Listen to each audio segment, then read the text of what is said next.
So somebody that has acid reflux, we've heard that can be too much acid. We've also heard it can be not enough stomach acid. Where in there is the truth, or does it vary from person to person? It's both. It's Okay. poor digestion, so whatever stomach acid you have is squirting back Okay. up. Now for reflux, you want to distinguish between bedtime reflux and daytime. Daytime, again, gravity keeps acid and everything down in your stomach where it belongs. And what we talked about earlier will take care of daytime reflux. Nighttime, when you're lying down, all of a sudden gravity is not working with you, and that stomach acid can squirt right back up.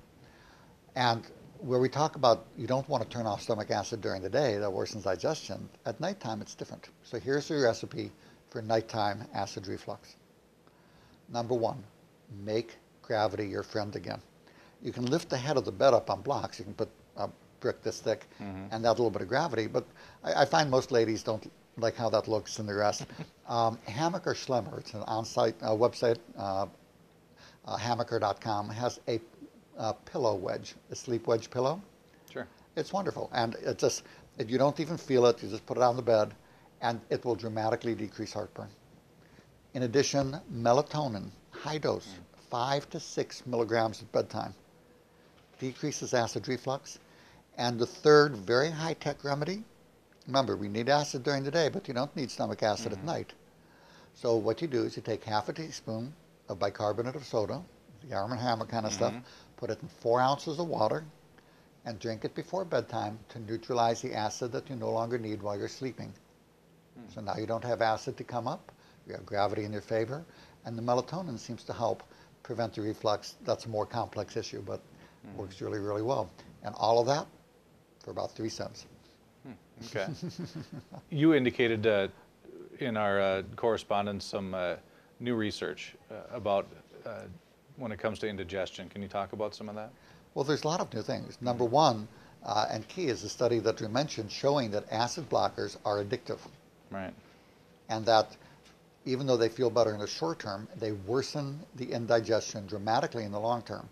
In addition, those acid blockers are not benign. They have been shown to increase the risk of osteoporosis, nutritional deficiencies, and a host of other problems.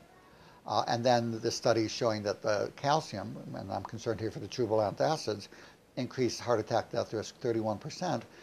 To put that in perspective, statin medications for cholesterol lower heart attack death risk by 1%.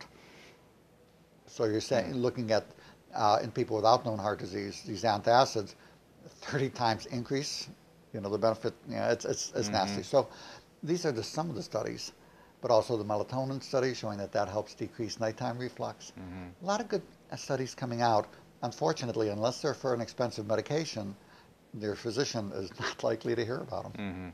It's funny you say that you talk about those chewable products with calcium. That's how they're marketed. It's a great way to get extra calcium.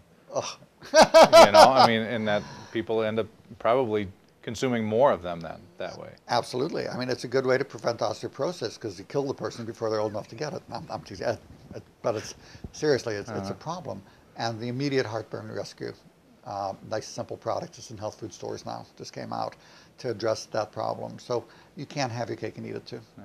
But sometimes, we talk about in the Real Cause, Real Cure book, the main causes of death. One of the main causes of death, over 200,000 people a year, would be from prescription medications.